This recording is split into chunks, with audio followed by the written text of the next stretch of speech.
Senior correspondent John Miller is a former FBI assistant director. John, good morning. Good morning. Listening to what Bob Orr had to say, what's going on behind the scenes at this moment? So many people and the president on view. Well, Bob talked about part of that with the behavioral detection teams, but you see a lot of this security.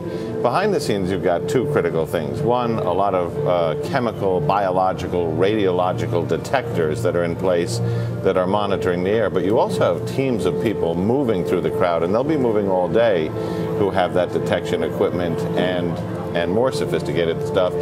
And when you get right down to it, somewhere in a room, and we had this the last time too, there's a bunch of guys sitting around playing cards or reading their Blackberries who are standing by, and that is a render safe team cobbled together from 2 or 3 different agencies that has the capability to dismantle a nuclear device if it were found.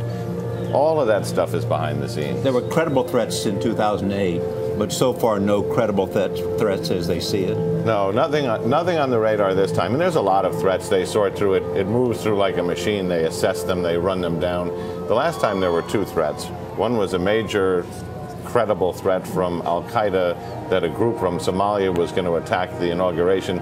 The other had to do with a guy who was coming down from Boston with a suicide vest, and both of those ended up washing out, but they certainly brought up the tension level, and this time it's a little calmer. The president is already the most heavily guarded man in the world, but on a big event like today, when he gives his inaugural address, how is he protected?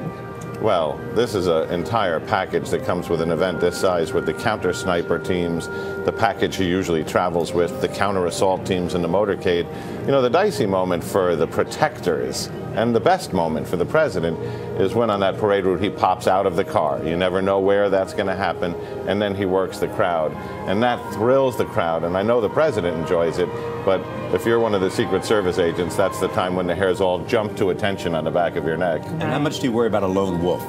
Well, Charlie, the lone wolf is the thing they worry about a lot, because the other day I walked through SIOC, the Strategic Information Operations Center at the FBI. I talked to Jenny Lay, the top analyst for the Deputy Director of the Counterterrorism Division who handles the analysis.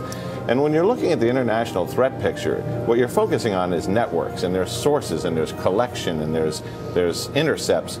With the lone wolf, that's the guy who's going to end up in the crowd. It's the John David Hinckley, it's the Lee Harvey Oswald, it's the one who's probably spoken to no one, because the conversation's going on in his mind, and that's where you have a zero intelligence base, and that's where the Secret Service really, really earns its money. The scariest. Yeah. John Miller, thank you.